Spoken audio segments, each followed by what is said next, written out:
Hello friends, आज हम आपके लिए बहुत ही सुंदर नेक डिज़ाइन लेकर आए हैं फ्रील वाली। तो प्लीज़ वीडियो को एंड तक जरूर देखिएगा। यह डिज़ाइन आपको बहुत ही ज़्यादा पसंद आएगी, तो प्लीज़ वीडियो को एंड तक जरूर देखिएगा, क्योंकि इस वीडियो में मैंने आपको इस डिज़ाइन की कटिंग और स्टिचिंग दोनों भी बताई है। तो चलिए वीडियो को स्टार्ट करते हैं और देखते हैं कि हमें सबसे पहले फैब्रिक कितना लेना है। तो यहाँ पर हमने नेट फैब्रिक लिया है 1 मीटर, क्योंकि हमें इस पर 2 फ्रील निकालनी है और एक स्लीव्स निकालनी है। मेन फैब्रिक 80 सेंटीमीटर है और अस्तर का फैब्रिक भी 80 सेंटीमीटर है। तो इस तरीके से हमने यहाँ पर तीनों भी फैब्रिक ले लिए हैं। अब हमें इसे अपने साइज के हिसाब से बोटनेक के हिसाब से कट कर लेना है। ठीक है, आपको अपने मेजरमेंट के हिसाब से बोटनेक पैटर्न में इसे कट करना है। बोटनेक पैटर्न में यानी शोल्डर हमें ज़्यादा लेने होते हैं। तो यहाँ पर हमने 7 इंच के शोल्डर के हिसाब से बनाया है, 34 नंबर चेस्ट साइज के हिसाब से। अब हमें इस पर नेक की कटिंग करनी है। तो नेक की चौड़ाई हम लेंगे 4 इंच की और नेक की लंबाई हम लेंगे 3.5 इंच की। सेम इसी तरीके से हमें दोनों भी नेक लेने होते हैं, फ्रंट का भी और बैक का भी। तो यहाँ पर कुछ इस तरीके से शेप ड्रॉ कर लेना है। अब देखिए, सेम इसी तरीके से हमें बैक पार्ट में भी 4 इंच की चौड़ाई और 3.5 इंच की लंबाई लेनी है और इस तरीके से बॉक्स बना लेना है और उसके बाद इस तरीके से राउंड शेप ड्रॉ कर लेना है। अब हमें इसकी कटिंग कर लेनी है। तो कुछ इस तरीके से हमारे नेक कट हो जाते हैं फ्रेंड्स। अब नेक कट करने के बाद हमें नॉर्मल ब्लाउज के जैसे इसकी फिनिशिंग दे देनी है। आप इसमें हुकाई फ्रंट में भी दे सकते हैं और बैक में भी दे सकते हैं। आपको पूरा ब्लाउज रेडी कर लेना है, बस इस पर नेक की फिनिशिंग नहीं देनी है, यानी नेक पर कोई भी पट्टी या पाइपिंग नहीं करनी है। तो देखिए, इस तरीके से हमें प्रिंसेस के पार्ट भी रेडी कर लेने हैं। पूरा ऑल टोटल फिनिशिंग दे देनी है, यानी पूरा ब्लाउज ही तैयार कर लेना है, बस हमें नेक की फिनिशिंग नहीं देनी है। तो यहाँ पर हमने फ्रंट पार्ट इस तरीके से ले लिया और बैक पार्ट में भी आपको टक्स लगा लेने हैं। गले की फिनिशिंग भर नहीं देनी है, टक्स लगा लेने हैं, कमर की पट्टी लगा लेनी है और पूरा फ्रंट बैक मिलाकर पूरा ब्लाउज ही रेडी कर लेना है। तो देख सकते हैं आप, यहाँ पर हमारा पूरा ब्लाउज रेडी हो चुका है। यहाँ पर हमने आधे में हुकाई दिया हुआ है फ्रंट में, एक साइड में हमने स्लीव्स नहीं लगाई है, बस इसमें पट्टी अटैच कर दी है। एक साइड में हमने 11 इंच की स्लीव्स लगाई है नेट की। आप चाहे तो इसमें अलग कपड़ा भी यूज़ कर सकते हैं इस डिज़ाइन के लिए, नेट नहीं है तो देखिए, इस तरीके से हमने पूरा ब्लाउज रेडी कर लिया है। बैक पार्ट में भी हमने फिनिशिंग दे दी है, टक्स लगा लिया है, कमर पट्टी लगा ली है और अपने ब्लाउज के हिसाब से इसकी फिटिंग भी कर दी है। बस हमें यहाँ पर अब फ्रील लगानी है। इस तरीके, अगर आपको कोई भी दिक्कत होती है इस तरीके से ब्लाउज रेडी करने में, तो आप मुझे कमेंट करिएगा, मैं पूरा ब्लाउज भी रेडी करके बताऊंगी। तो यहाँ पर हमने जो बचा हुआ हमारा नेट है उससे 2 पार्ट लिए हैं, क्योंकि हमें डबल फ्रील लगानी है। आप इसी तरीके से कितनी भी फ्रील कट कर सकते हैं। यहाँ पर मैंने 2 ही फ्रील ली है। फ्रील के कट करने के लिए हमें कपड़े की लंबाई और चौड़ाई इक्वल रखनी होती है। यहाँ पर मैंने 20-20 इंच के कपड़े की लंबाई और चौड़ाई ली हुई है। तो देखिए, ये कपड़ा हमारा एक साइड से थोड़ा ज़्यादा है, तो जितना ज़्यादा कपड़ा है उसे हमें कट कर लेना है या फ्रील कट करने के समय इसे एक्स्ट्रा में निकाल देना है। इसे हमें एक बार पहले फोल्ड कर लेना है और उसके बाद एक बार और फोल्ड कर लेना है। अब हमें यहाँ पर सेंटर में मार्क करना है। अब सेंटर से हमें जितनी भी लंबी फ्रील चाहिए तो उस हिसाब से 1 इंच कम करके मार्क लगा लेना है। जैसे यहाँ मुझे 10 इंच की फ्रील चाहिए, मगर मैं 9 इंच पर ही मार्क कर रही हूँ, क्योंकि आगे मैं इसकी कटिंग आपको और समझाऊंगी। तो इस तरीके से सेंटर से 9-9 इंच पर मार्क करने के बाद हमें इसकी इस तरीके से गोलाई दे देनी है। यानी आपको एक सर्कल कट कर लेना है फ्रील कट करने के लिए सबसे पहले, जैसे हम स्लीव्स के समय करते हैं। तो देखिए, यहाँ पर हमारा सर्कल कट हो चुका है। अब देखिए, अब हमें इसकी फ्रील कैसे कट करनी है। अब ये हमारा सेंटर हो गया, तो सेंटर से तो हमारा 9 इंच का कपड़ा है, लेकिन हमें 10 इंच चाहिए, तो हम एक साइड में 10 इंच का पूरा कपड़ा छोड़ देंगे। आप किसी भी साइड छोड़ सकते हैं सेंटर से। अब उसके बाद जितना भी हमारा इस तरफ में कपड़ा बच रहा है उस पर हमें नेक कट करना है। तो ये जो हमने अभी निशान लगाया है 10 इंच पे, वहां से थोड़ा आगे तक के हमें इस तरीके से इसे फोल्ड करना है और उसके बाद 2-2 इंच पर इस तरीके से मार्क करना है। सिर्फ इतनी ही कटिंग आपको समझनी है फ्रेंड्स। तो देखिए, इस तरीके से गोलाई में हमें इसे कट कर लेना है।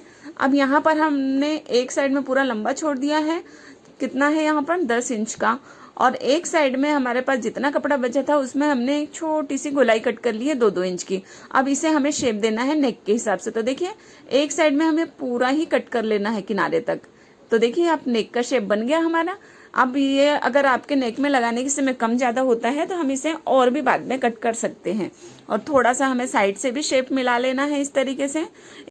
सो गाइस, तो हमारी यहाँ पर एक फ्रिल रेडी हो चुकी है। अब हमें सेम इसी तरीके से दूसरी फ्रिल रेडी करनी है, बस दूसरी फ्रिल का साइज हमें छोटा रखना है। तो यहाँ पर हमने 8-8 इंच की लेयर रखी हुई है, ठीक है। यानी हमने 16 इंच का चौड़ाई में कपड़ा लिया है, पूरा चौरस, 16 इंच लंबाई भी और 16 इंच चौड़ाई भी। अब हम इसे भी सेंटर से इस तरीके से फोल्ड कर लेना है और उसके बाद इस पर भी हमें एक राउंड शेप ड्रॉ कर लेना है। तो देख सकते हैं पैक वाले सेंटर से हमें टेप को रखना है और इस तरीके से राउंड शेप ड्रॉ करना है। स्लीव्स जो हम कट करते हैं ना फ्रिल वाली, उसमें भी हमें सेम इसी तरीके से कटिंग करनी होती है। बस अभी हमें क्या करना है कि एक साइड में पूरा नेक कट कर लेना है। तो देखिए यहाँ पर सेम टू सेम जमाते हुए, बस हमारी लंबाई में थोड़ा कपड़ा कम है, बाकी किनारे से हमें पूरा एक जैसा रखना है और जितना हमने ऊपर बड़े वाले इसमें नेक कट किया था उतना ही हमें दूसरे वाले में भी कट कर लेना है और साइड से कुछ इस तरीके से मिला देंगे और उसके बाद इसकी भी गोलाई हमें सेट कर लेनी है। गोलाई आपको ध्यान से इसलिए सेट करनी है क्योंकि हमारी लेयर जो है वो दिखनी चाहिए, यानी छोटी बड़ी लेयर दिखनी चाहिए, तब तो पता चलेगा ना कि डबल फ्रिल लगाए हैं। तो इस तरीके से हमने यहाँ पर दोनों भी फ्रिल रेडी कर ली है। अब हमें करना क्या है, इस तरीके से खोल के रखना है और बीच में जो हमने नेक के लिए कपड़ा कट किया है उसे हमें पूरा राउंड में जोड़ लेना है और किनारे से पूरा पिको कर लेना है दोनों भी फ्रिल को। यानी खुले वाले साइड से हमें पिको कर लेना है और नेक वाले साइड से एक दूसरे से जोड़ देना है। तो देखिए यहाँ पर हमने दोनों साइड में पिको कर लिया है और बीच से इसे अटैच भी कर दिया है, यानी हमारी जो 2 फ्रिल थी उसे हमने एक कर ली है। अब हमें इसे नेक पर लगाना है। सो गाइस, इसे नेक पर भी अटैच करने के 2 तरीके हैं। तो पहला तरीका क्या है, हमें पूरी फ्रिल को ऐसे गोल गोल जमा के इस पर सिलाई लगा लेनी है और जो पलट पट्टी होती है, उरेप पट्टी, उससे हमें इसकी फिनिशिंग दे देनी है, ठीक है। जैसे हम नॉर्मल नेक की फिनिशिंग देते हैं सेम उसी तरीके से। लेकिन इसमें थोड़ी फिनिशिंग का प्रॉब्लम हो जाता है क्योंकि काफ़ी मोटा हो जाता है नेक पे कपड़ा, पट्टी की भी लेयर आ जाती है। तो इसे हमें लगाना कैसे है, अंदर के साइड में रख के बाहर के साइड में पलटना है। तो देखिए हमने फ्रिल को उल्टा रखा है ऊपर के साइड में और कपड़े को सीधा रखा है और इस तरीके से पूरे राउंड में हमें सिलाई लगा लेनी है और सामने की तरफ पलट देना है। अब देखिए हमने जो नोक वाला साइड है हमारी फ्रिल का, उसे हमने स्लीव्स के शोल्डर से अटैच किया है। जो हमारी शोल्डर की सिलाई होती है ना, हमें वहां से इसे अटैच करना है और पूरे शोल्डर की सिलाई में ही जाकर मिलाना है। तो इस तरीके से गोल गोल हमने सिलाई लगा दी है पूरी नेक में। अब इसमें हमें छोटे छोटे कट लगा देने हैं और उसके बाद इस पर हमें एक जमाव सिलाई लगा लेनी है। तो जमाव सिलाई हमें मेन फैब्रिक यानी हमारा जो ब्लाउज है उस साइड में लगानी है, फ्रिल के साइड में हमें जमाव सिलाई नहीं लगानी है। तो देखिए इस तरीके से हमें मेन जो हमारा ब्लाउज है उस तरफ में जमाव सिलाई लगानी है। तो देखिए कपड़े को हमें ब्लाउज के साइड में करते जाना है और इस पर एक स्टिच लगा देनी है। इस तरीके से स्टिच लगाने से हमारी फ्रिल बहुत ही अच्छे से फिनिशिंग से पलटती है। तो यहाँ पर हमारी पूरी स्टिचिंग हो चुकी है। अब जब हम इसे पलटेंगे तो देखिए हमारी फ्रिल कुछ इस तरीके से आएगी। अब हमारी फ्रिल तो अटैच हो चुकी है गाइस, लेकिन जो शोल्डर में है उसमें हमें एक फ्लावर लगाना है। तो फ्लावर बनाने के लिए हमें कपड़ा कितना लेना है, यहाँ पर हमने 8 इंच की चौड़ाई और 8 इंच की लंबाई में कपड़ा लिया हुआ है। इसे भी हमें राउंड शेप में कट कर देना है, ठीक है। आपके पास जितना भी कपड़ा है आप उतना बड़ा फ्लावर बना सकते हैं। वैसे नॉर्मली 8 इंच का फ्लावर काफ़ी अच्छा बनता है। तो देखिए इस तरीके से राउंड में हमें कट कर लेना है। अब हमें जो हमारा उल्टा साइड है कपड़े का, वहाँ से हमें सुई धागे से इस तरीके से बड़े बड़े टाके लगा लेने हैं। जहाँ से हमने टाका स्टार्ट किया है वहाँ तक के हमें पूरे राउंड में टाके लगाने हैं। तो देखिए इस तरीके से सुई को छोटे छोटे टाके लेके हमें इस तरीके से लगा लेने हैं। अब यहाँ पर हम पूरा जहाँ से हमने स्टार्ट किया था वहाँ पहुँच चुके हैं। अब उसके बाद हमें धागे को थोड़ा खींच लेना है। तो देख सकते हैं आप कितना प्यारा सा हमारा फ्लावर बनके रेडी हुआ है। इसे हमें 2-3 बार सुई धागे से अटैच कर देना है और इस पर एक बटन अटैच कर देनी है। तो देखिए अच्छे से मजबूत करने के बाद इस पर हमें एक शो की बटन लगानी है। फ्रेंड्स इस तरीके से फ्लावर आप ब्लाउज में बैक साइड में भी लगा सकते हैं, स्लीव्स में लगा सकते हैं। बहुत ही प्यारा फ्लावर लगता है ये बनने के बाद और बनाना भी काफ़ी इजी है। तो इस तरीके से बटन अटैच करने के बाद हमें इस फ्लावर को इस शोल्डर में लगाना है, जिससे हमारे ब्लाउज का एकदम डिजाइनर लुक आता है। तो देख सकते हैं आप, यहाँ पर हमारा पूरा ब्लाउज बनकर रेडी हो चुका है। अगर आपको इस ब्लाउज को समझने में कोई भी प्रॉब्लम हुई होगी तो प्लीज मुझे कमेंट करके जरूर बताइएगा। और मैंने इस ब्लाउज की पूरी स्टिचिंग इस पर नहीं बताई है, आप नॉर्मली कोई जैसे आप ब्लाउज तैयार करते हैं आप उस तरीके से रेडी कर सकते हैं।